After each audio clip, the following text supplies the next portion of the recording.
আজ আপনাদেরকে বলবো এমন একটি কবরের কাহিনী, যে কবরের উপর কুকুররা প্রতিদিন চিৎকার করে এবং মাটি খুঁড়ে উপরে তুলে রাখে।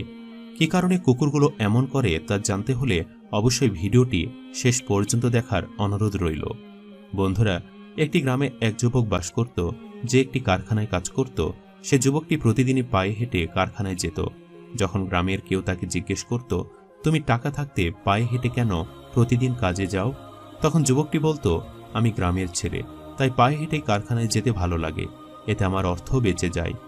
যুবকটি প্রতিদিনই গ্রামের একটি কবরস্থানের পাশ দিয়ে কারখানায় কাজ করতে যেত এবং সেখান দিয়ে আসত, এবং সে প্রতিদিনই কবরস্থানের পাশে দাঁড়িয়ে কবরবাসীদেরকে সালাম দিত এবং তাদের জন্য আল্লাহর কাছে দোয়া করত। প্রতিদিনের মতো যুবকটি একদিন তার কর্মক্ষেত্রে যাচ্ছিল ওই কবরস্থানের পাশ দিয়ে। তখন সে দেখল যে বেশ কয়েকটি কুকুর একটি কবরের পাশে বেশ উচ্চস্বরে চিৎকার করছে। আসলে এই কবরটি ছিল তাদেরই গ্রামের এক লোকের কবর, যে মাত্র 4 দিন হলো মারা গিয়েছে। সেই লোকটির কবরের পাশেই কুকুরগুলো বেশ উচ্চস্বরে চিৎকার করতে লাগলো। এমন দৃশ্য দেখার পর সে কারখানায় চলে গেল। পরদিন যখন সে আবারও ওই কবরের পাশ দিয়ে যাচ্ছিল, তখন দেখল যে সে কবরের পাশে দাঁড়িয়ে কুকুরগুলো আবারও চিৎকার করছে। যুবকটি তখন মনে মনে ভাবতে লাগলো, আমি এত বছর ধরে এই কবরের পাশ দিয়ে কাজে যাচ্ছি, কিন্তু কখনো দেখলাম না এখানে কুকুরের চিৎকার চেঁচামেচির আওয়াজ। কিন্তু হঠাৎ করে কি এমন হয়ে গেল, যার কারণে নতুন কবরের পাশে কুকুরগুলো চিৎকার করছে? নিশ্চয়ই কোনো রহস্য আছে। যুবকটি তখন গ্রামে ফিরে সবাইকে একত্র করল এবং এই ঘটনা সকলের কাছে তুলে ধরল। তখন গ্রামবাসীরা সবাই ঠিক করল যে এই কবরের মধ্যে যাকে দাফন করা হয়েছে তার আত্মীয় স্বজন খুঁজে বের করবে। পাশাপাশি তারা সিদ্ধান্ত নিল যে কেন কুকুরগুলো এই কবরের পাশে চিৎকার করছে তা তারা জানবে।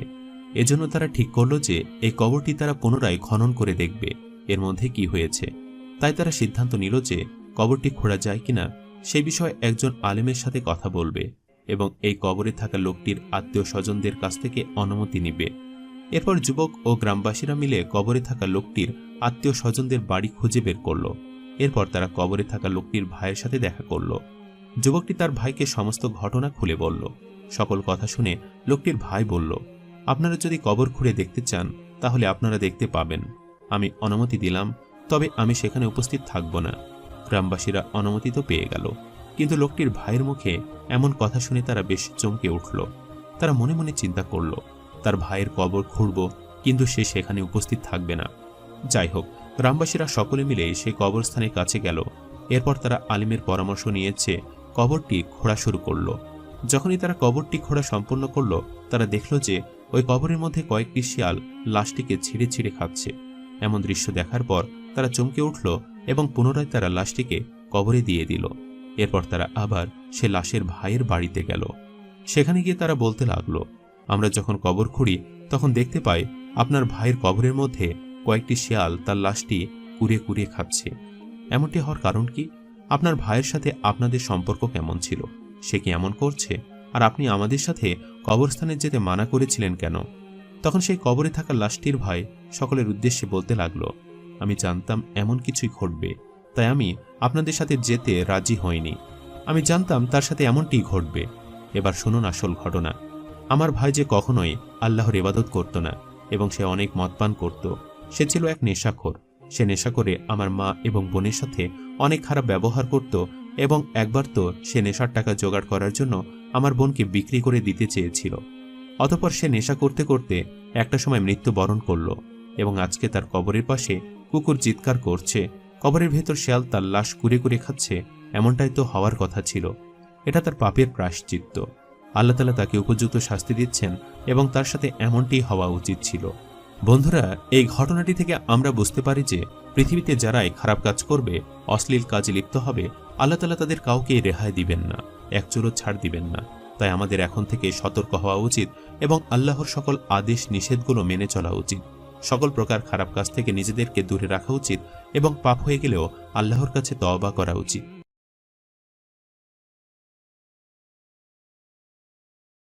বন্ধুরা, আজকের এই ভিডিওতে আমি আপনাদেরকে বলবো একজন নেককার ব্যক্তির বিস্ময়কর একটি ঘটনা, যার লাশ আল্লাহ তাআলা নিজেই দাফনের ব্যবস্থা করে দিয়েছেন। পুরো ঘটনাটি জানতে হলে অবশ্যই ভিডিওটি শেষ পর্যন্ত দেখার অনুরোধ রইল। বন্ধুরা, কথিত আছে একবার হযরত হাসান বসরি রাদিয়াল্লাহু তাআলা আনহু একজন ব্যক্তির জানাজা দেওয়ার পর তাকে কবরস্থ করে এবং কবর দেওয়ার পর যখন সকল মানুষ কবরস্থান থেকে চলে যায় তখন তিনিও সেখান থেকে চলে আসেন। তিনি সেই কবরস্থান থেকে পাশে একটি জঙ্গলের মধ্য দিয়ে হেঁটে যাচ্ছিলেন এবং হঠাৎ করেই তিনি একটি বড় গুহা দেখতে পেলেন, যে গুহার মধ্যে তিনি দেখতে পেলেন যে এক যুবক নামাজ আদায় করছে। নির্জন জঙ্গলে গুহার মধ্যে যুবকের নামাজ পড়ার ঘটনাটি থেকে তিনি বেশ বিস্মিত হলেন এবং তিনি একটু এগিয়ে গেলেন সেই গুহার কাছে এবং সেই যুবকটিকে দেখে তিনি বেশ অবাক হয়ে গেলেন, কেননা যুবকের চেহারা থেকে যেন নূরের আলো ছড়িয়ে পড়ছিল। তখন হযরত হাসান বসরি রহমাতুল্লাহি আলাই যুবকের নামাজ শেষ করা হলে তাকে জিজ্ঞেস করল যে, আচ্ছা, তুমি এই গুহার মধ্যে একা একা কি করছো? এখানে নামাজই বা আদায় করছো কেন? আর কতদিন ধরে তুমি এখানে আছো? এখানে থাকার উদ্দেশ্য তোমার কি? তখন সে যুবকটি বলল, আমি এখানে বেশ অনেকদিন ধরে আছি, আর আমি শুনেছি যে এখানে অনেক আল্লাহর ওলিরা আসেন, তাই তাদের সাথে সাক্ষাতের জন্য মূলত আমি এখানে বসবাস করা শুরু করেছি। হয়তো আমি তাদের সাথে সাক্ষাৎ করতে পারবো এবং আল্লাহ এবং রাসূল সম্পর্কে অনেক কিছু তাদের কাছ থেকে জানতে পারবো। যুবকটির এমন কথা শুনে হযরত হাসান বসরি রহমাতুল্লাহি আলাই বেশ অবাক হয়ে গেলেন এবং যুবকের এই দিনদারিতা দেখে তিনি বেশ খুশি হলেন। তখন তিনি সেই যুবকটির উদ্দেশ্যে বলল যে, আচ্ছা, এখানে তো কোনো খাবারের বন্দোবস্ত আমি দেখছি না, তাহলে তুমি কি খেয়ে বেঁচে আছো? তখন যুবকটি বলল, আমার যখন প্রচণ্ড পরিমাণে ক্ষুধা পায় তখন আমি এখান থেকে গাছের ফলমূল এবং পাতা খেয়ে থাকি, আর আমার যখন প্রচুর পরিমাণে পিপাসা লাগে তখন আমি ওই নদী থেকে পানি খেয়ে থাকি। তখন হযরত হাসান বসরি রহমাতুল্লাহি আলাই বলল, আমি তোমার কথায় খুব খুশি হয়েছি। আমি যদি তোমার জন্য রুটির ব্যবস্থা করি, তুমি কি আমার দেওয়া রুটি খাবে? তখন সে যুবকটি বলল, আপনি চাইলে আনতেই পারেন, তবে অবশ্যই আমার জন্য 3টি রুটি আনবেন এবং সেই রুটিগুলোর উপর কিছুটা লবণ ছিটিয়ে আনবেন। এরপর হযরত হাসান বসরি রহমাতুল্লাহি আলাই তার বাড়িতে গেল এবং 3টি রুটি তৈরি করে সেগুলোর উপর হালকা লবণ ছিটিয়ে নিয়ে সে গুহার কাছে আবারও চলে আসলো। তিনি গুহার সামনে এসে দেখলেন যে সেখানে একটি বড় সিংহ বসে রয়েছে এবং তিনি মনে মনে চিন্তা করলেন, এই সিংহটি বুঝি গুহার ভেতরে থাকা যুবকটিকে খেয়ে ফেলেছে। তিনি খুবই চিন্তায় পড়ে গেলেন। তখন তিনি এ বিষয়টি নিশ্চিত হওয়ার জন্য একটি বড় পাথরকে গুহার কাছে টেনে আনলেন এবং সেই পাথরের উপর উঠে উকি দিয়ে দেখলেন যে গুহার মধ্যে যুবকটি জীবিত আছে কিনা। তিনি দেখলেন যে যুবকটি একেবারে ভালো অবস্থায় আছে। এরপর তিনি আল্লাহর কাছে শুকরিয়া আদায় করলেন। তখন যুবকটি হযরত হাসান বসরি রহমাতুল্লাহি আলাইয়ের গলার কণ্ঠ শুনতে পেলেন এবং যুবকটি সেই সিংহের উদ্দেশ্যে বলল, হে সিংহ, তোমাকে যদি আল্লাহ তাআলা আমার জান কবজের জন্য পাঠিয়ে থাকে তাহলে তুমি দ্রুত আমার জান কবজ করতে পারো, আমার কোনো আপত্তি নেই। কিন্তু তার জন্য যদি না পাঠায় তাহলে তুমি এই মুহূর্তে স্থান ত্যাগ করো, কেননা তোমার কারণে ভেতরে একজন প্রবেশ করতে পারছে না। এ কথা বলার সাথে সাথে সিংহটি সে স্থান থেকে এত জোরে দৌড় দিল যে যেন মনে হচ্ছে সিংহটিকে কেউ শিকার করছে। এরপর হযরত হাসান বসরি রহমাতুল্লাহি আলাই গুহার মধ্যে প্রবেশ করেন এবং যুবককে সে 3টি রুটি খেতে দিলেন। রুটিগুলো দেখে যুবক আল্লাহ তাআলার কাছে শুকরিয়া আদায় করল এবং বলতে লাগলো, হে আল্লাহ, আমি জীবনে সবকিছু পেয়েছি, এবার দয়া করে আমাকে তোমার কাছে নিয়ে যাও। এই কথা বলার সাথে সাথে যুবকটি সেখানে মৃত্যুবরণ করল। আর এই ঘটনা দেখে হযরত হাসান বসরি রহমাতুল্লাহি আলাই বেশ চমকে গেলেন। যাই হোক, যুবকটির মৃতদেহ এবার কবরস্থ করার প্রয়োজন ছিল, তাই হযরত হাসান বসরি রহমাতুল্লাহি আলাই তার শহরের দিকে গেলেন 2জন মানুষকে নিয়ে আসতে, যাতে করে এই লাশকে দাফন করা যায়। তিনি যখন শহর থেকে মানুষ নিয়ে সেই গুহার কাছে আসলেন, দেখলেন যে যুবকের লাশটি সেখানে নেই। তিনি বেশ চমকে গেলেন এবং মনে মনে চিন্তা করলেন যে হয়তোবা আল্লাহ তাআলাই তার নেক বান্দার দাফনের দায়িত্ব নিয়ে নিয়েছে।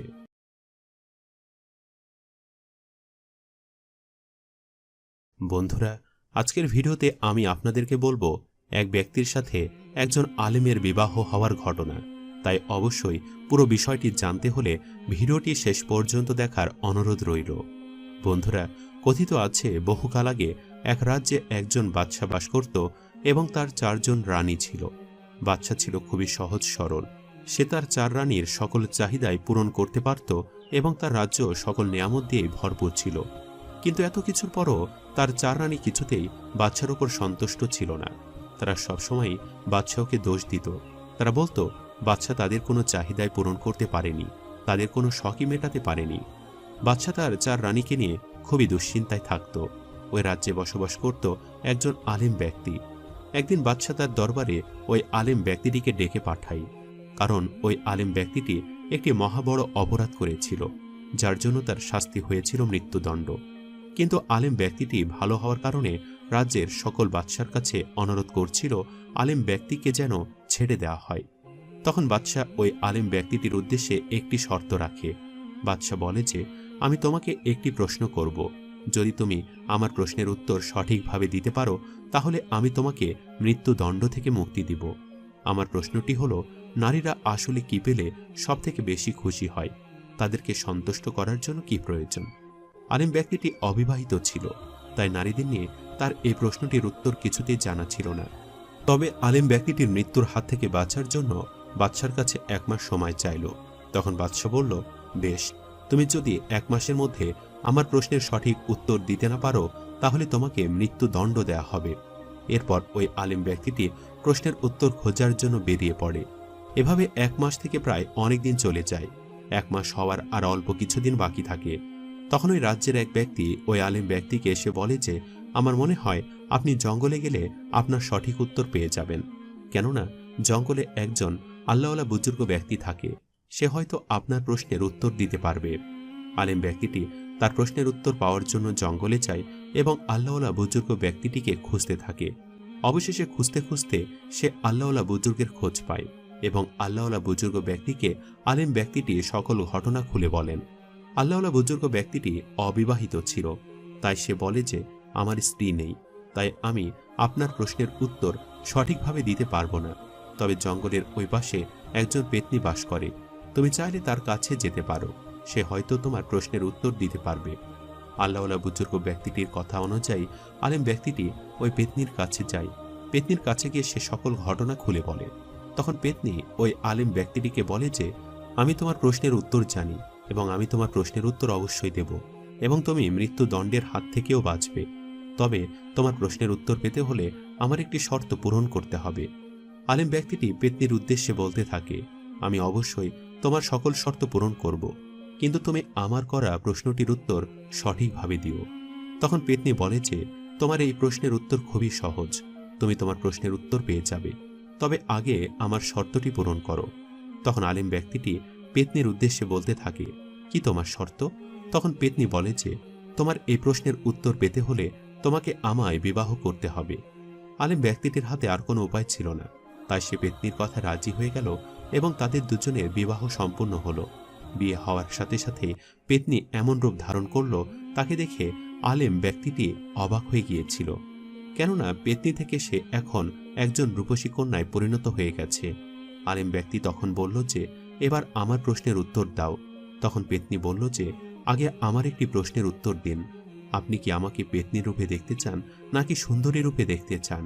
আপনি যদি রাতের বেলায় আমাকে সুন্দরী রূপে দেখতে চান তাহলে দিনের বেলায় আমি আপনার সামনে পেতনি রূপে থাকব, আর যদি দিনের বেলায় সুন্দরী রূপে দেখতে চান তাহলে রাতের বেলায় আমি আপনার সাথে পেতনি রূপে থাকব।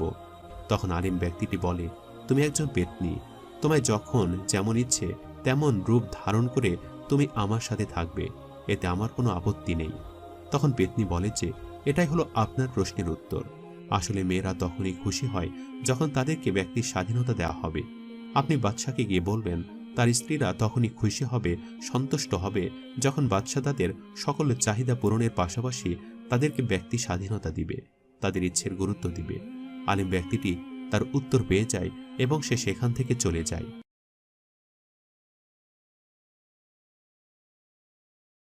বন্ধুরা, আজকের এই ভিডিওতে আমি আপনাদেরকে বলবো এক অবাধ্য ছেলের ঘটনা, যে তার মার মুখে জুতো ছুঁড়ে মেরেছিল এবং আল্লাহ তাআলা তার উপর কি গজব দিয়েছিল সে সম্পর্কে একটি বিস্ময়কর ঘটনা।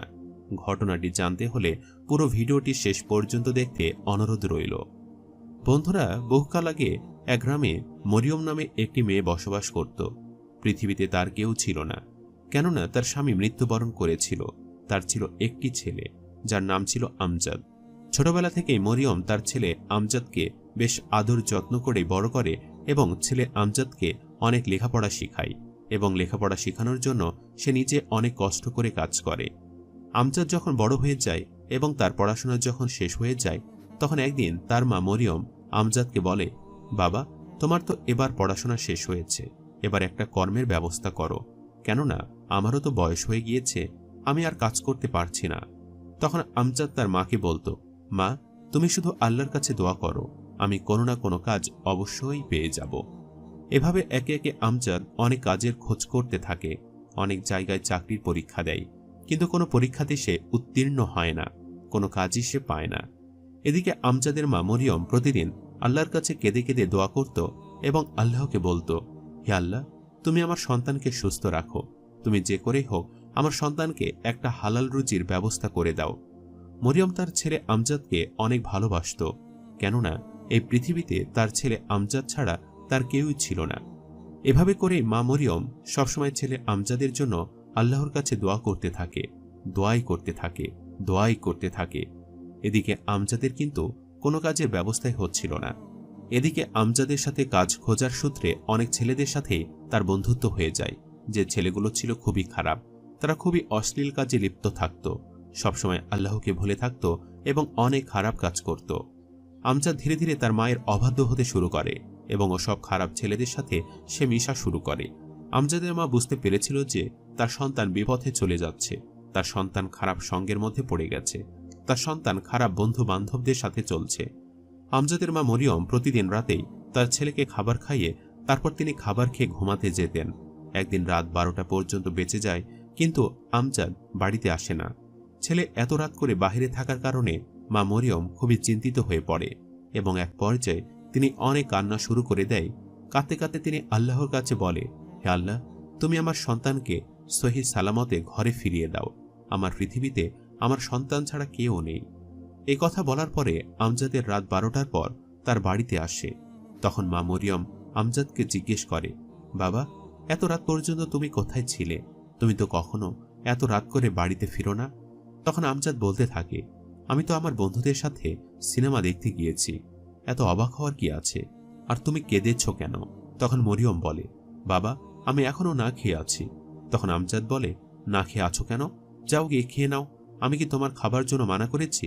আর তাছাড়া আমার আরো বন্ধুরাও তো আমার সাথে সিনেমা দেখতে গিয়েছে, কই তাদের মারা তো এরকম তোমার মতো পাগলামি করে না। এই কথা শুনে মরিয়মের মনে অনেক কষ্ট হলো। সে তার ছেলেকে বলল, তুমি আমার সাথে এরকম আচরণ করছো কেন? তখন আমজাদ বলে, আমি এখন বড় হয়েছি, আমার এখন স্বাধীনতা আছে, আমাকে তুমি কোনো কাজে বাধা দিবে না। এই কথা বলার পর মরিয়ম অনেক রেগে গেল এবং সে আমজাদকে অনেক মারা শুরু করল। আমজাদের চিৎকারের চারিদিক থেকে প্রতিবেশীরা ছুটে এলো এবং আমজাদ একটা সময় তার মায়ের এই মারার কারণে অনেক রেগে গেল এবং তার পায়ের জুতোটা তার মায়ের মুখে ছুঁড়ে মারল। তখন মরিয়ম বলল, হে আল্লাহ, তুমি আমার সন্তানকে উচিত শিক্ষা দিও। আমজাদ রাগ করে তার ঘরে গিয়ে দরজা বন্ধ করে রাখল এবং তার মাও ছেলের রাগ দেখে পুরো 9 দিন না খেয়ে থাকল। না খেয়ে থাকার কারণে মরিয়মের শরীর দিন দিন দুর্বল হয়ে গেল এবং সে একটা সময় মৃত্যুবরণ করল। যাই হোক, মায়ের মৃত্যুর বেশ কিছুদিন পরে হঠাৎ করে আমজাদের একটি পা অবশ হয়ে গেল। সে চিৎকার দিয়ে উঠল। সে তার পা নিয়ে চিকিৎসকের কাছে গেল। চিকিৎসকরা তাকে বলল যে তোমার এই পা বেশি দিন রাখা যাবে না, বেশ কিছুদিনের মধ্যে এটি কেটে ফেলতে হবে।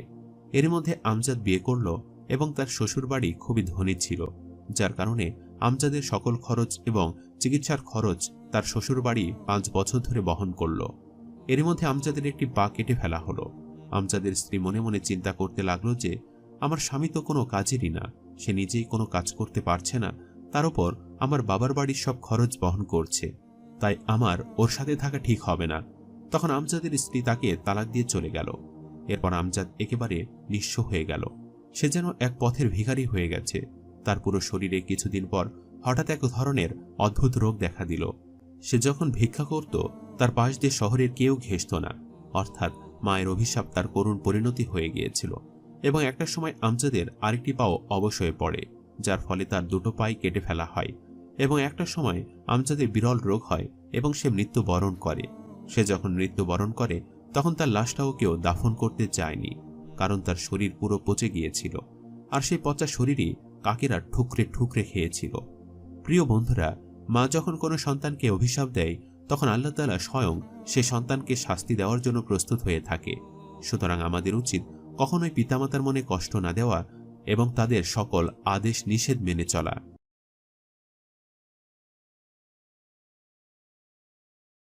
বন্ধুরা, আজকের এই ভিডিওতে আমি আপনাদেরকে বলবো একজন নেককার ব্যক্তির বিস্ময়কর একটি ঘটনা, যার লাশ আল্লাহ তাআলা নিজে দাফনের ব্যবস্থা করে দিয়েছেন।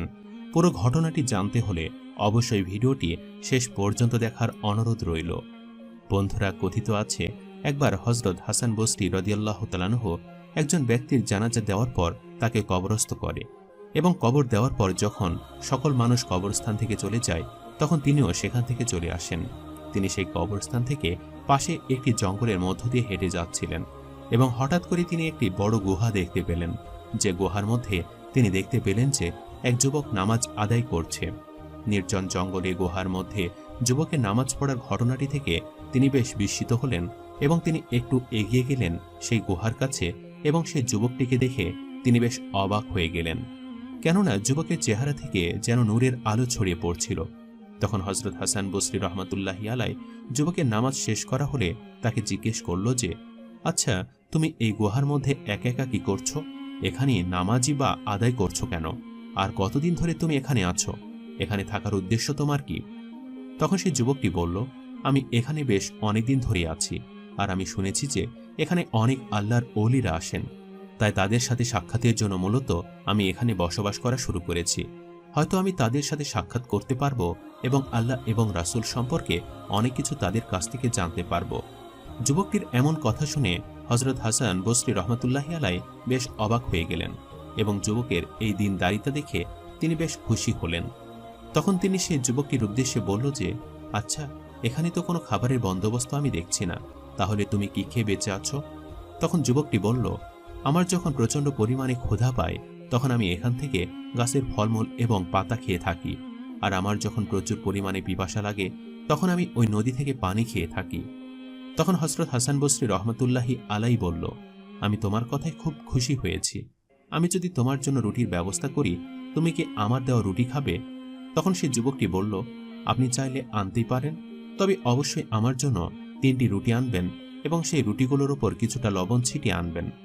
এরপর হযরত হাসান বসরি রহমাতুল্লাহি আলাইহি তার বাড়িতে গেল এবং 3টি রুটি তৈরি করে সেগুলোর ওপর হালকা লবণ ছিটিয়ে নিয়ে সে গুহার কাছে আবারও চলে আসলো। তিনি গুহার সামনে এসে দেখলেন যে সেখানে একটি বড় সিংহ বসে রয়েছে এবং তিনি মনে মনে চিন্তা করলেন, এই সিংহটি বুঝি গুহার ভেতরে থাকা যুবকটিকে খেয়ে ফেলেছে। তিনি খুবই চিন্তায় পড়ে গেলেন। তখন তিনি এই বিষয়টি নিশ্চিত হওয়ার জন্য একটি বড় পাথরকে গুহার কাছে টেনে আনলেন এবং সেই পাথরের ওপর উঠে উকি দিয়ে দেখলেন যে গুহার মধ্যে যুবকটি জীবিত আছে কিনা। তিনি দেখলেন যে যুবকটি একেবারে ভালো অবস্থায় আছে। এরপর তিনি আল্লাহর কাছে শুকরিয়া আদায় করলেন। তখন যুবকটি হযরত হাসান বসরি রহমাতুল্লাহি আলাইহির গলার কণ্ঠ শুনতে পেলেন এবং যুবকটি সেই সিংহের উদ্দেশ্যে বলল, হে সিংহ, তোমাকে যদি আল্লাহ তাআলা আমার জান কবজের জন্য পাঠিয়ে থাকে তাহলে তুমি দ্রুত আমার জান কবজ করতে পারো, আমার কোনো আপত্তি নেই। কিন্তু তার জন্য যদি না পাঠায় তাহলে তুমি এই মুহূর্তে স্থান ত্যাগ করো, কেননা তোমার কারণে ভেতরে একজন প্রবেশ করতে পারছে না। এই কথা বলার সাথে সাথে সিংহটি সে স্থান থেকে এত জোরে দৌড় দিল যে যেন মনে হচ্ছে সিংহটিকে কেউ শিকার করছে। এরপর হযরত হাসান বসরি রহমাতুল্লাহি আলাইহি গুহার মধ্যে প্রবেশ করেন এবং যুবককে সে 3টি রুটি খেতে দিলেন। রুটিগুলো দেখে যুবক আল্লাহ তাআলার কাছে শুকরিয়া আদায় করল এবং বলতে লাগলো, হে আল্লাহ, আমি জীবনে সবকিছু পেয়েছি, এবার দয়া করে আমাকে তোমার কাছে নিয়ে যাও। এই কথা বলার সাথে সাথে যুবকটি সেখানে মৃত্যুবরণ করল। আর এই ঘটনা দেখে হযরত হাসান বসরি রহমাতুল্লাহি আলাইহি বেশ চমকে গেলেন। যাই হোক, যুবকটির মৃতদেহ এবার কবরস্থ করার প্রয়োজন ছিল, তাই হযরত হাসান বসরি রহমাতুল্লাহি আলাইহি তার শহরের দিকে গেলেন 2জন মানুষকে নিয়ে আসতে, যাতে করে এই লাশকে দাফন করা যায়। তিনি যখন শহর থেকে মানুষ নিয়ে সেই গুহার কাছে আসলেন, দেখলেন যে যুবকের লাশটি সেখানে নেই।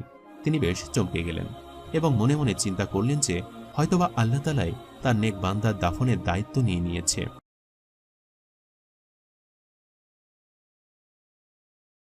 বন্ধুরা, আজকের ভিডিওতে আমরা আপনাদেরকে বলবো হযরত ফাতিমা রাদিয়াল্লাহু তাআলা আনহা ও একজন মুনাফিক মহিলার ঘটনা, যে ঘটনাটি শুনলে আপনারা অবাক হয়ে যাবেন। তাই অবশ্যই সম্পূর্ণ ভিডিওটি শেষ পর্যন্ত দেখার অনুরোধ রইল। বন্ধুরা, হযরত ফাতিমা রাদিয়াল্লাহু তাআলা আনহা ছিলেন আমাদের প্রিয় নবী হযরত মুহাম্মদ সাল্লাল্লাহু আলাইহি সাল্লামের কলিজার টুকরা কন্যা। বিশ্ব নবীজির কন্যা হওয়া সত্ত্বেও ফাতিমা রাদিয়াল্লাহু তাআলা আনহা খুবই অভাবী জীবনযাপন করত, কিন্তু তার অভাবী জীবনযাপন নিয়ে একটু পরিমাণও অভিযোগ ছিল না।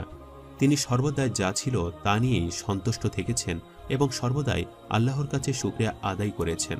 এমনও হয়েছে তার ঘরে অনেক অভাব ছিল, কিন্তু কখনো তিনি কাউকে মুখ ফুটে কিছুই বলেনি। হযরত ফাতিমা রাদিয়াল্লাহু তাআলা আনহা কখনোই চাকচিক্যপূর্ণ জীবনযাপন করেনি, তিনি সর্বদাই সাদামাটা জীবনযাপন করেছেন। একবার হযরত ফাতিমা রাদিয়াল্লাহু তাআলা আনহার ঘরে কিছু মহিলা এসে প্রবেশ করল। তাদের মধ্যে একজন মুশরিক মহিলাও ছিল, যে ইসলাম ধর্ম গ্রহণ করেনি। তখন ওই মুশরিক মহিলা হযরত ফাতিমা রাদিয়াল্লাহু তাআলা আনহাকে বলতে লাগলো, তোমার ঘরে তো তেমন কিছুই দেখছি না, যা দেখে মনে হবে তুমি অনেক ধন সম্পদের মালিক। তোমার অবস্থা তো খুবই করুণীয়, তোমাকে দেখে খুবই দরিদ্র মনে হচ্ছে। তোমার পিতা যদি সত্যি সত্যি আল্লাহর রাসূল হয়ে থাকে, আল্লাহর একজন পয়গম্বর হয়ে থাকে, তাহলে তো তার কন্যা হিসাবে তোমার অনেক ধন সম্পত্তির মালিক হওয়ার কথা। কিন্তু আমি তো কোনো ধন সম্পত্তি তোমার ঘরে দেখতে পাচ্ছি না, তাহলে কি তিনি মিথ্যা বলছেন? তোমার পিতা কি তবে আল্লাহর রাসূল নন? এই কথা শুনে হযরত ফাতিমা রাদিয়াল্লাহু তাআলা আনহা ওই মুশরিক মহিলার উদ্দেশ্যে বলতে থাকলো, আমার ঘরে অবশ্যই ধন সম্পদ রয়েছে। ওই যে ওখানে একটি জায়নামাজ দেখতে পাচ্ছ, সেই জায়নামাজের কাছে যাও এবং জায়নামাজটি উল্টিয়ে দেখো, দেখবে আমার ঘরে সম্পদের অভাব নেই। এরপর ওই মুশরিক মহিলা যখন জায়নামাজটি উল্টিয়ে দেখল, তখন দেখল যে জায়নামাজের নিচে স্বর্ণমুদ্রার অভাব নেই। তখন ওই মুশরিক মহিলা এগুলো দেখে একেবারে অবাক হয়ে যায় এবং হযরত ফাতিমা রাদিয়াল্লাহু তাআলা আনহার কাছে এসে দাঁড়ায় এবং ওই মুশরিক মহিলার অবস্থা দেখে ফাতিমা রাদিয়াল্লাহু তাআলা আনহা মুচকি হাসতে থাকে। মুশরিক মহিলা বলতে থাকে যে, আমি তো ভেবেছি তোমার কাছে কোনো ধন সম্পত্তি নেই, কারণ তুমি এমন সাধারণভাবে চলাফেরা করো যেটা দেখলে যে কেউ বুঝবে যে তোমার কোনো রকম ধন সম্পত্তি নেই। এত ধন সম্পত্তি থাকার পরও তুমি কেন এত সাদামাটাভাবে জীবনযাপন করো?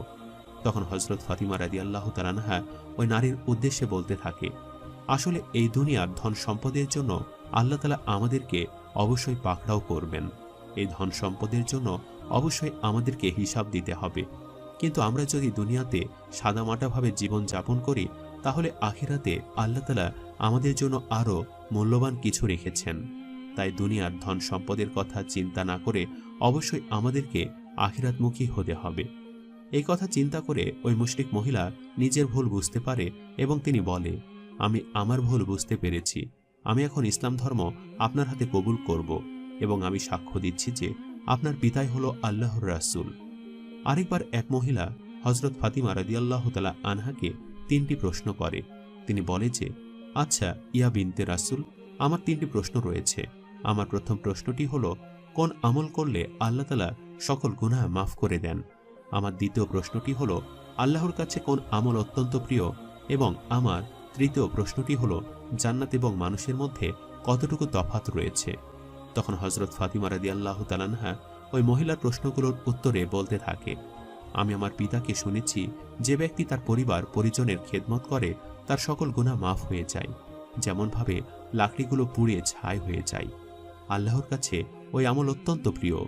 যখন কোনো ঘরে কোনো নারী সুন্দরভাবে পর্দা করে, তখন সেটা খুবই সুন্দর দেখায়, কেননা স্বর্ণ মুদ্রা তো সবসময় লুকায়িত অবস্থায় সুন্দর থাকে। আর জান্নাত এবং মানুষের মধ্যে তফাৎ হলো তাদের নফস এবং জান্নাতের মধ্যে দূরত্ব। মানুষ যদি তার নফসকে নিয়ন্ত্রণ করতে পারে, তাহলে খুব সহজেই জান্নাতে প্রবেশ করতে পারবে। প্রিয় বন্ধুরা, আমাদের প্রত্যেকটি মেয়ের জন্য এক আদর্শ। তিনি জীবনে যেভাবে চলাফেরা করেছেন তা থেকে আমাদের অনেক কিছু শিক্ষণীয় আছে। আমরা যদি মা ফাতিমার মতো হতে পারি, তবে অবশ্যই মৃত্যুর পরে আমরা সুখ শান্তি লাভ করব এবং এই দুনিয়াতেও বেশ ভালোভাবে চলতে পারব। তাই আমাদের উচিত হযরত মা ফাতিমার জীবনী পড়া এবং তার জীবন থেকে শিক্ষা গ্রহণ করে সেভাবে নিজেদের জীবনটাকে সাজিয়ে নেওয়া। মা ফাতিমা ছিলেন একজন আদর্শবান নারী, যিনি দুনিয়াতে থেকেই জান্নাতে সুসংবাদ পেয়েছেন এবং তিনি জান্নাতেই থাকবেন।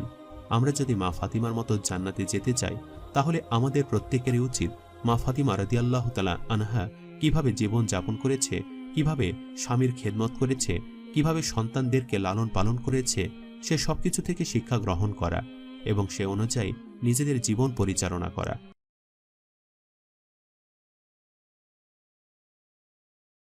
বন্ধুরা, আজকের এই ভিডিওতে আমি আপনাদেরকে বলবো, বড় পীর আব্দুল কাদের জিলানী রহমাতুল্লাহি আলাইহি এক মৃত ব্যক্তিকে জীবিত করে তোলে।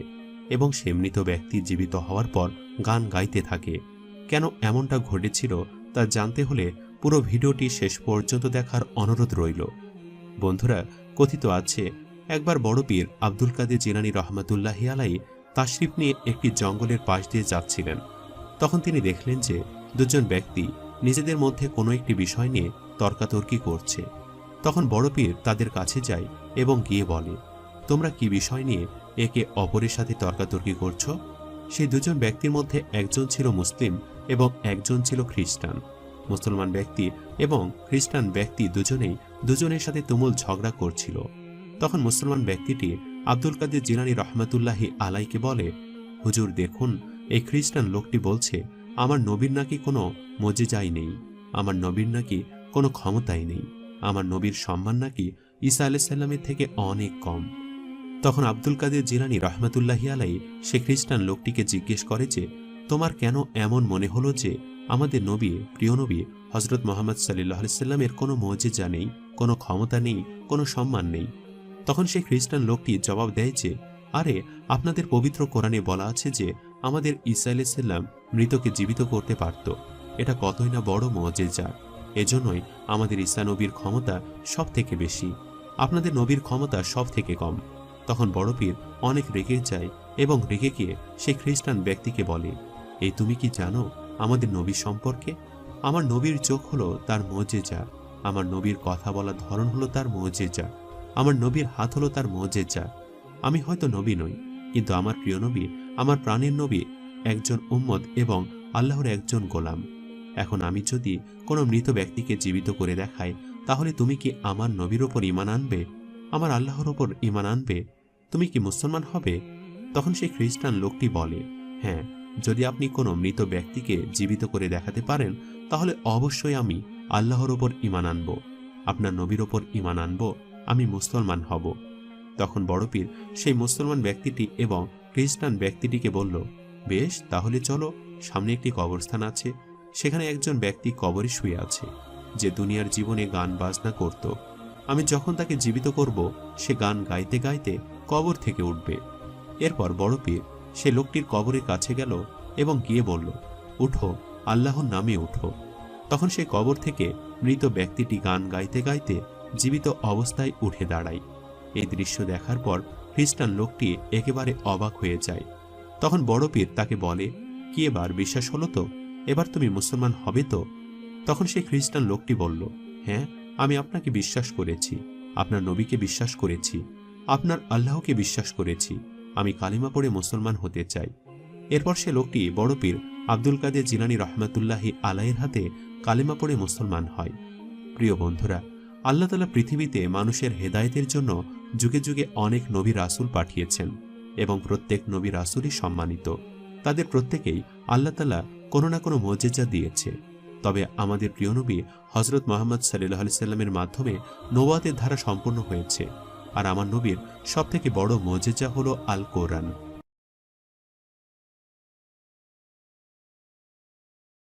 বন্ধুরা, আজকের ভিডিওতে আমি আপনাদেরকে বলবো হযরত লাল শাহবাজ কালান্দার রহমাতুল্লাহি আলাইহির মুরিদ হযরত বাদলা বাহার রহমাতুল্লাহি আলাইকে জবাই করে রান্না করে খাওয়ার একটি বিস্ময়কর ঘটনা। পুরো বিষয়টি জানতে হলে অবশ্যই সম্পূর্ণ ভিডিওটি শেষ পর্যন্ত দেখার অনুরোধ রইল। বন্ধুরা, কথিত আছে হযরত শাহবাজ কালান্দার রহমাতুল্লাহি আলাইয়ের একজন প্রখ্যাত মুরিদ ছিল হযরত বাদলা বাহার রহমাতুল্লাহি আলাই। তাদের দুজনের মধ্যে বেশ ভালো মহব্বত ছিল এবং হযরত বাদলা বাহার রহমাতুল্লাহি আলাই লাল শাহবাজ কালান্দার রহমাতুল্লাহি আলাইকে খুবই শ্রদ্ধা করত। হযরত লাল শাহবাজ কালান্দার রহমাতুল্লাহি আলাই যেখানে বসবাস করত, তার পাশে একটি বড় কেল্লা ছিল, যে কেল্লার রাজা ছিলেন একজন হিন্দু এবং সে ছিল খুবই অত্যাচারিত, যার নাম ছিল রাজা চৌপাট। হিন্দু রাজা চৌপাট ছিল খুবই অত্যাচারী একজন শাসক। সে তার রাজ্যের সকলকে, অর্থাৎ তার রাজ্যের সকল প্রজাদের সে প্রচুর পরিমাণে অত্যাচার করত এবং মুসলমানদের সাথে সে সব থেকে বেশি খারাপ আচরণ করত। তার দ্বারা মুসলমানেরা অনেক অত্যাচারের শিকার হতো। তিনি মুসলমানদেরকে একেবারে সহ্য করতে পারত না। দিন দিন মুসলমানদের ওপর তার অত্যাচার বেড়েই চলছিল এবং সে একটা সময় হযরত লাল শাহবাজ কালান্দার রহমাতুল্লাহি আলাই সম্পর্কে জানতে পারে। সে জানতে পারে যে এ রাজ্যের সকল মুসলমান লাল শাহবাজ কালান্দার রহমতুল্লাহি আলাইয়ের বয়ান শুনতে যায় এবং তাদের মনে ইসলাম নিয়ে অনেক শক্তি জাগ্রত হয়। তখন সে হজরত লাল শাহবাজ কালান্দার রহমতুল্লাহি আলাইয়ের প্রখ্যাত মুরিদ বাদলাবাহার সম্পর্কেও জানতে পারে। সে জানতে পারে যে হজরত লাল শাহবাজ কালান্দার রহমতুল্লাহি আলাইকে দেখাশোনা করে থাকে হজরত বাদলাবাহার রহমতুল্লাহি আলাই। একদিন রাজা চৌপাট হজরত বাদলাবাহার রহমতুল্লাহি আলাইকে তার সভায় ডেকে পাঠায় এবং তাকে ডেকে নিয়ে তিনি হজরত লাল শাহবাজ কালান্দার রহমতুল্লাহি আলাই সম্পর্কে অনেক কুমন্তব্য করা শুরু করে। কিন্তু রাজা চৌপাটের মুখে এমন কথা শোনার পর বাদলাবাহার রহমতুল্লাহি আলাই খুবই রেগে যায় এবং রেগে গিয়ে রাজা চৌপাটকে অনেক কথা শুনিয়ে দেয়। হিন্দু রাজা চৌপাট এ অপমান সহ্য করতে না পেরে তার প্রহরীদেরকে হুকুম দেয় বাদলাবাহার রহমতুল্লাহি আলাই যেন জবাই করা হয় এবং জবাই করে তার মাংস রান্না করে যেন তারা খেয়ে ফেলে। হিন্দু রাজা চৌপাটের আদেশ মতোই তার প্রহরীরা বাদলাবাহার রহমতুল্লাহি আলাইকে জবাই করে এবং জবাই করার পর তার শরীর থেকে মাংসগুলোকে আলাদা করা হয় এবং সেগুলোকে রান্নার জন্য নিয়ে যাওয়া হয়। যখন রান্না করা হচ্ছিল এবং এই ঘটনা যখন হজরত লাল শাহবাজ কালান্দার রহমতুল্লাহি আলাইয়ের কানে পৌঁছায়, তখন তিনি সাথে সাথে রান্নার স্থানে চলে যান এবং সেখানে গিয়ে এক অলৌকিক ঘটনা ঘটে। তিনি তার অলৌকিক শক্তি দিয়ে প্রত্যেকটি রান্না করার পাত্র থেকে মাংসগুলোকে একত্রিত করেন। এরপর যারা বসে বসে খাচ্ছিল তাদের পাত্র থেকেও মাংসগুলো নিয়ে এনে একত্রিত করেন। এরপর বাদলাবাহার রহমতুল্লাহি আলাইয়ের হাড়গুলোকেও একত্রিত করেন এবং পরিশেষে আবারও বাদলাবাহার রহমতুল্লাহি আলাই পুনরায় নিজের শরীর ফিরে পায় এবং জীবন্ত হয়ে ওঠে। এমন দৃশ্য দেখার পর রাজা চৌপাটের প্রহরীরা একেবারে অবাক হয়ে যায়। এরপর হজরত লাল শাহবাজ কালান্দার রহমতুল্লাহি আলাই এমন অলৌকিক দৃশ্য দেখার জন্য হিন্দু রাজা চৌপাটকে ডেকে পাঠায়। রাজা চৌপাট যখন সেই স্থানে আসে এবং সবকিছু দেখতে পায়, সে ভেতরে ভেতরে খুবই ভয় পেয়ে যায়। তখন সে বলতে থাকে, আসলে আমি আপনার মুরিদকে এই কারণে হত্যা করেছি কারণ সে একটি বড় অপরাধ করেছে। আমার বাড়ির মুখোমুখি তার বাড়ি এবং আমার বাড়ির বারান্দায় যখন আমার মেয়ে উঠেছিল তখন সে আমার মেয়েকে দেখে উত্ত্যক্ত করেছিল, যার কারণে আমি তাকে মৃত্যুদণ্ড দিয়েছি। কিন্তু হজরত লাল শাহবাজ কালান্দার রহমতুল্লাহি আলাই বুঝতে পেরেছিল যে রাজা চৌপাট একেবারে মিথ্যে কথা বলছে। রাজা চৌপাট যখন সেখান থেকে এই কথা বলে চলে যায়, তখন হজরত লাল শাহবাজ কালান্দার রহমতুল্লাহি আলাই তার হাতে থাকা একটি বাটিকে একেবারে উল্টে দেয়। কিন্তু এই উল্টে দেওয়ার পেছনে রহস্য রয়েছে। তিনি যখন তার হাতের বাটিটি উল্টে দেয়, সেটি দেখতে স্বাভাবিক মনে হলেও রাজা চৌপাট যখন তার কেল্লায় ফিরে যায়, তিনি গিয়ে দেখে যে তার কেল্লাটি সম্পূর্ণ উল্টে গেছে। অর্থাৎ এখানে অলৌকিকভাবে হজরত লাল শাহবাজ কালান্দার রহমতুল্লাহি আলাই যখন বাটিকে উল্টে দেয়, সেটি উল্টে দেওয়ার সাথে সাথেই তার কেল্লাটিও উল্টে যায় এবং এটাই ছিল তার জন্য শাস্তি।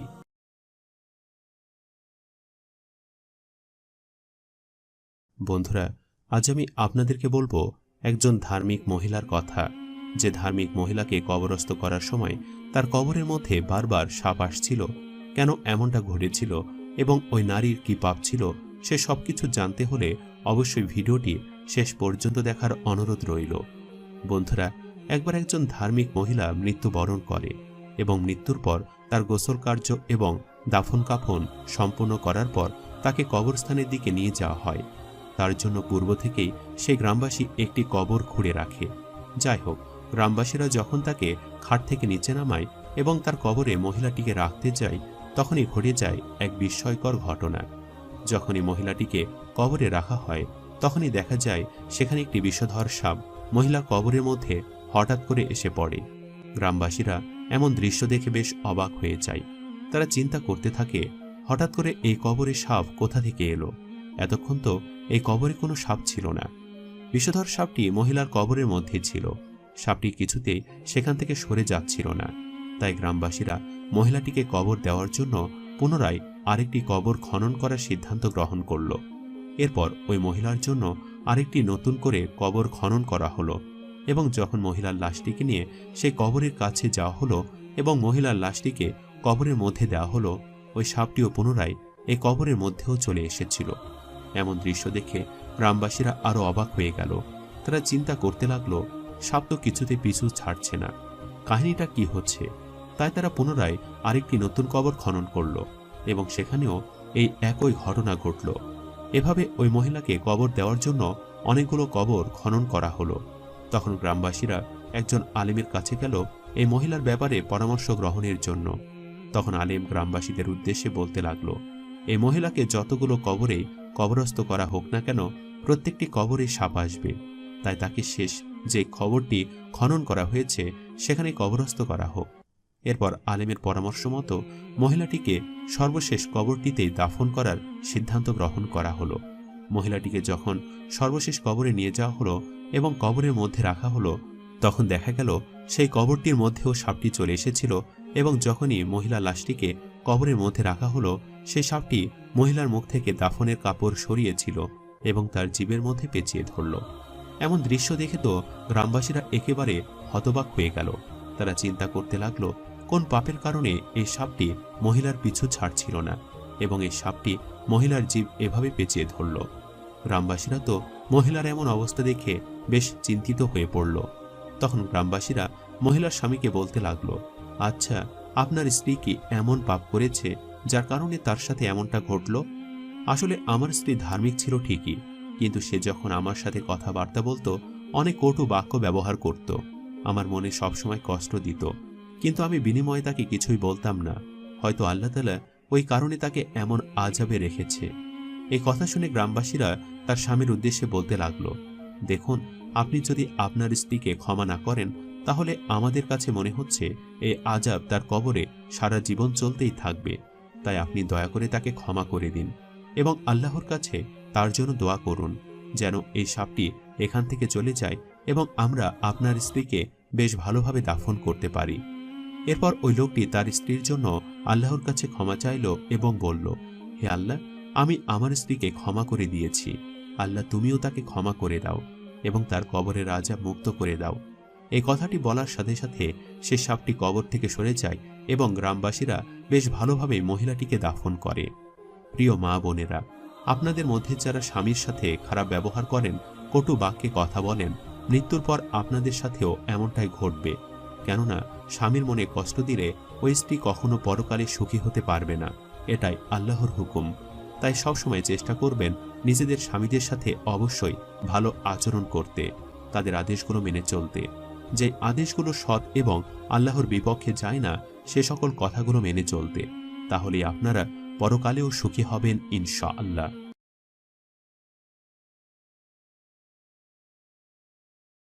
আজ আমি আপনাদেরকে বলবো হযরত আদম আলাইহিসসালাম ও জান্নাতি গরুর একটি বিস্ময়কর ঘটনা, যা শুনলে আপনারা অবাক হয়ে যাবেন। তাই ভিডিওটি শেষ পর্যন্ত দেখার অনুরোধ রইল। বন্ধুরা, বিভিন্ন রেওয়াতে বর্ণিত হয়েছে যে আল্লাহ তাআলা যখন জান্নাত থেকে আদম আলাইহিসসালামকে পৃথিবীতে পাঠালেন তখন তার পরিধানে ছিল নূরের বস্ত্র এবং জান্নাতের এমন একটি পাতা দিয়ে তার বস্ত্র তৈরি করা হয়েছিল যেটি ছিল খুবই সুগন্ধযুক্ত। আল্লাহ তাআলা হযরত আদম আলাইহিসসালামকে যখন পৃথিবীতে পাঠালেন তখন তার সাথে একজন ফেরেশতাও নিযুক্ত করেছিলেন এবং তাকেও পৃথিবীতে পাঠিয়েছিলেন এবং জান্নাত থেকে তাকে দুনিয়াতে পাঠানোর সময় আল্লাহ তাআলা তাকে কিছু গমের বীজ দিয়ে দিয়েছিলেন। একইভাবে আল্লাহ তাআলা যখন হাওয়া আলাইহিসসালামকে জান্নাত থেকে পৃথিবীতে পাঠালেন তখন তার সাথে দিয়েছিল একটি বস্ত্র তৈরির মেশিন ও একটি মাছ এবং তখন হযরত জিবরাইল আলাইহিসসালাম আসলেন এবং হাওয়া আলাইহিসসালামকে বললেন, এটি দিয়ে তোমরা বস্ত্র বানিও। হযরত আদম আলাইহিসসালাম যখন পৃথিবীতে বুকে আসলেন তখন পৃথিবী উত্তপ্ত গরম তিনি সহ্য করতে পারছিলেন না। গরমের কারণে তার চোখ মুখ প্রচুর লাল হয়ে যেত। পৃথিবীতে আসার কিছুদিন পরে তিনি বেশ ক্ষুধার্ত হয়ে পড়েছিলেন, আর ঠিক তখনই জান্নাত থেকে সাথে করে নিয়ে আসা সেই গমগুলো তিনি খেতে চাইলেন। এরপর পরই আল্লাহ তাআলা হযরত জিবরাইল আলাইহিসসালামকে হযরত আদম আলাইহিসসালামের কাছে পাঠায় এবং এখান থেকে আল্লাহর পক্ষ থেকে ওহী নাজিল হওয়া শুরু হয়। জিবরাইল ফেরেশতা আদম আলাইহিসসালামকে বলতে থাকে, আপনি এই গমগুলো এভাবে খাবেন না, বরং আপনি এগুলোর বীজ মাটিতে রোপণ করবেন, এরপর হাল চাষবেন, আর তারপর এগুলো খাওয়ার উপযোগী হলে এই গমগুলো খাবেন। এরপর আল্লাহ তাআলার পক্ষ থেকে জান্নাত থেকে একটি গরু তার জন্য বরাদ্দ করা হলো। আদম আলাইহিসসালাম জিবরাইল ফেরেশতা দেখানো মতোই প্রথমে মাটি খুঁড়লেন, এরপর গমের বীজগুলো সেখানে রোপণ করলেন, তারপর সেই গরুটি দিয়ে হাল চাষ করা শুরু করলেন। আদম নবী যখন গরুটি দিয়ে হাল চাষ করছিলেন তখন ছিল গরমকাল। গরুটি গরমের কারণে খুব ক্লান্ত হয়ে পড়েছিল, তাই সে আর হাঁটতে পারছিল না। এর ফলে আদম নবী খুব রেগে গেলেন এবং একটি লাঠি দিয়ে গরুর পায়ে আঘাত করলেন, যার ফলে গরুটি কান্না করল এবং আল্লাহর কাছে নিজের জবান দিয়ে বিচার দিতে লাগল, হে আল্লাহ, তুমি আদমকে জান্নাত থেকে বের করে দিয়েছ, তাই সে রাগ সে এখন আমার উপর দেখাচ্ছে। গরুর মুখে এমন কথা শুনে আদম নবী খুবই দুঃখ পেলেন এবং পাশে গিয়ে পাথরের সাথে বসে কান্না করতে লাগলেন। এমন সময় জিব্রাইল ফেরেশতা এসে হাজির হয় এবং আদম নবীকে সান্ত্বনা দিয়ে বললেন, আপনি কাঁদবেন না, আপনি নতুন করে আবার শুরু করুন। আদম নবী পুনরায় গরুটি দিয়ে হাল চাষ করা শুরু করে, কিন্তু একটু পরে তিনি আবার দুঃখ পান, এবার কাঁদতে থাকেন। আবারও জিব্রাইল ফেরেশতা আসে ও তাকে সান্ত্বনা দেন। এভাবে তৃতীয়বারের মতো যখন আদম নবী হাল ছেড়ে দেয় এবং কান্না করা শুরু করে, তখন জিব্রাইল ফেরেশতা এসে জিজ্ঞেস করে, কি হয়েছে আপনার? এরপর সেই গরুটির জবান কেড়ে নেওয়া হয় এবং কিয়ামত পর্যন্ত সকল পশু পাখির জবান কেড়ে নেওয়া হয়। এরপরে জিব্রাইল আলাইহিসসালাম বললেন, এই গরুটির জবান কেড়ে নেওয়া হয়েছে, সে আর কোনো কিছুই বলবে না। তবে মনে রাখবেন, এই পশুর উপর আপনি অতিরিক্ত বোঝা চাপিয়ে দেবেন না, এটি আল্লাহর হুকুম। এরপর আদম নবী চাষবাস করে গমগুলোকে পরিপক্ক করলেন, এবার সেগুলোকে খাওয়ার পালা। ঠিক তখনই আবারও জিব্রাইল ফেরেশতা এসে হাজির হয়। তিনি আদম নবীকে বলেন, আপনি এগুলো এভাবে খাবেন না, বরং এগুলো যাতাই করে পিষবেন, এরপর এর গুঁড়ি দিয়ে আপনি আগুনের মধ্যে রুটি বানিয়ে খাবেন। কিন্তু আদম নবী তো আগুন জ্বালাতে জানতেন না এবং তখন পৃথিবীতে আগুন ছিল না। ফলে জিব্রাইল ফেরেশতা বলল, আপনার হাতটি সামনের দিকে আগান। এরপর তার হাতে হঠাৎ করে আগুন ধরে গেল এবং আগুনের তাপ এত বেশি ছিল যে আদম নবী সহ্য করতে পারছিল না। তাই তিনি সেই আগুন মাটিতে ফেলে দিলেন এবং সেই আগুন চলে গেল জাহান্নামের দিকে। দ্বিতীয়বারও এমনটি ঘটল। এবার তৃতীয়বারের সময় সেই আগুনকে আল্লাহ জান্নাত থেকে 7টি ধোঁয়া দিয়ে পৃথিবীতে পাঠালেন এবং আদম নবীর হাতে যখন সেই আগুন আসলো, তিনি সেই আগুন কাঠের দিকে ছুঁড়ে মারলেন। এরপর কাঠের মধ্যে আগুন ধরল, তিনিও সেই আগুন দিয়ে রান্না করা শিখে গেলেন। এভাবে আল্লাহ তাআলা হযরত আদম আলাইহিসসালামকে ফসল চাষ করা শেখালেন এবং খাওয়া দাওয়া কিভাবে করতে হবে তা শিখিয়ে দিলেন। হযরত আদম আলাইহিসসালাম 960 বছর পৃথিবীতে বেঁচে ছিলেন এবং তার মৃত্যুর পরে কিভাবে তার দাফন কাফন সম্পন্ন হবে তা সবকিছুই আল্লাহ তাআলা তার সন্তানদেরকে বুঝিয়ে দিয়েছিলেন এবং বলে দিয়েছিলেন, এভাবেই তোমরা পৃথিবীতে মৃত্যুর পর মৃতকে দাফন করবে।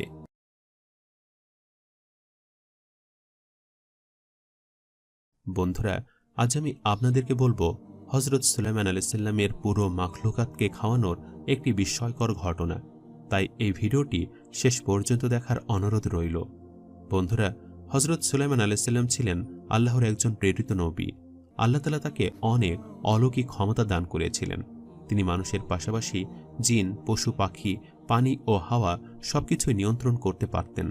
তিনি মানুষের পাশাপাশি সেগুলোর ভাষাও বুঝতে পারতেন। একদিন হযরত সুলাইমান আলাইহিসসালাম সমুদ্রের পাড়ে বসেছিলেন। তিনি দেখতে পেলেন যে একটি পিঁপড়া মুখের মধ্যে এক টুকরো দানা নিয়ে সমুদ্রের পাশে গেল এবং সেই সমুদ্র থেকে একটি ব্যাঙ উঠে আসলো এবং ব্যাঙটি এসে মুখে করে সেই পিঁপড়েটিকে সমুদ্রের ভিতরে নিয়ে গেল এবং ব্যাঙটি কিছুক্ষণ পর আবারও সমুদ্র থেকে উঠে আসলো এবং সে মুখ থেকে সেই পিঁপড়াটিকে মাটিতে নামিয়ে দিল। এই ঘটনাটি দেখার পর হযরত সুলাইমান আলাইহিসসালাম কিছুটা অবাক হলেন। সে তখন ওই পিঁপড়েকে জিজ্ঞেস করল, আচ্ছা, আমি বিষয়টা কিছুই বুঝলাম না। তুমি প্রথম তোমার মুখে করে একটি দানা নিয়ে আসলে, এরপর তোমাকে সেই ব্যাঙটি মুখে করে সমুদ্রের ভেতরে নিয়ে গেল, আবার পুনরায় যখন সেই ব্যাঙটি তোমাকে সমুদ্র থেকে উঠিয়ে মাটিতে নামিয়ে দিল, তোমার মুখে আর সেই দানাটি দেখতে পেলাম না। এটার মানে কি? আমাকে বিষয়টা বুঝিয়ে বলো। তখন ওই পিঁপড়াটি হযরত সুলাইমান আলাইহিসসালামের উদ্দেশ্যে বলতে লাগলো, হে আল্লাহর নবী, আসলে এই সমুদ্রের মধ্যে একটি পাথর রয়েছে এবং সেই পাথরের ভেতরে একটি পোকা রয়েছে, যে পোকাকে আমি প্রতিদিন এই দানা দিয়ে আসি। আসলে আল্লাহ তাআলা আমাকে নির্দেশ দিয়েছে আমি যেন ওই পোকার জন্য প্রতিদিন মুখে করে দানা নিয়ে আসি এবং আল্লাহ তাআলা এই ব্যাঙটিকে নির্দেশ দিয়েছি সেই ব্যাঙটি যেন আমাকে মুখে করে সমুদ্রের নিচে নিয়ে দিয়ে আসে, যাতে করে আমার মুখের দানাটি আমি ওই পোকাকে দিয়ে আসতে পারি। এভাবে আল্লাহ তাআলা আমাদের মাধ্যমে ওই পোকাটি রিজিকের ব্যবস্থা করেছেন। এমন ঘটনা শোনার পর হযরত সুলাইমান আলাইহিসসালাম মনে মনে ঠিক করল, সেও মাখলুকের দায়িত্ব নিতে চায়। সে পুরো পৃথিবীর সমস্ত মাখলুকাতকে খাবার খাওয়াতে চায়। তাই সে আল্লাহকে বলতে লাগলো, হে আল্লাহ, তুমি আমাকে এই পুরো পৃথিবীর মাখলুকাতের খাবারের দায়িত্ব দাও। আমি এই পুরো পৃথিবীর মাখলুকাতকে একদিন হলেও খাওয়াতে চাই। তখন আল্লাহ তাআলা বলল, হে সুলাইমান, তোমার পক্ষে এমনটা সম্ভব নয়, এটা তুমি কখনোই পারবে না। সুলাইমান আলাইহিসসালাম আবারও আল্লাহর কাছে আরজ করে বললেন, হে আল্লাহ, আমি পারব, আপনি আমাকে পুরো পৃথিবীর মাখলুকাতের খাওয়ার দায়িত্ব দিন। তখন আল্লাহ তাআলা তাকে আবারও বলল, সুলাইমান, এটা তোমার পক্ষে সম্ভব নয়, তুমি কিছুতেই পারবে না। এরপর সুলাইমান আলাইহিসসালাম তৃতীয়বারের মতো আল্লাহর কাছে মিনতি করে বললেন, হে আল্লাহ, পুরো পৃথিবীর মাখলুকাতের খাওয়ার দায়িত্ব আপনি আমাকে দিন। আমি একদিন হলেও পুরো পৃথিবীর মাখলুকাতকে খাওয়াতে চাই। দয়া করে আপনি না করবেন না। এরপর আল্লাহ তাআলা বলল, বেশ, তাহলে তুমি একদিন তাদের খাওয়ার ব্যবস্থা করো। এরপর হযরত সুলাইমান আলাইহিস সালাম সমস্ত জিন এবং মানুষকে হুকুম দিল এবং বলল, পৃথিবীতে যত প্রকারের পশু এবং খাওয়ার সামগ্রী হালাল রয়েছে প্রত্যেককে একত্রিত করে আমার কাছে নিয়ে আসো। আমি আজ পুরো পৃথিবীর মাখলুকাতকে খাওয়াবো, তাদেরকে আমি দাওয়াত করব। তার আদেশ মতো জিন এবং মানুষরা মিলে পুরো পৃথিবী জুড়ে যত প্রকার হালাল পশু ছিল এবং খাদ্য সামগ্রী ছিল সবকিছুকে একত্র করল।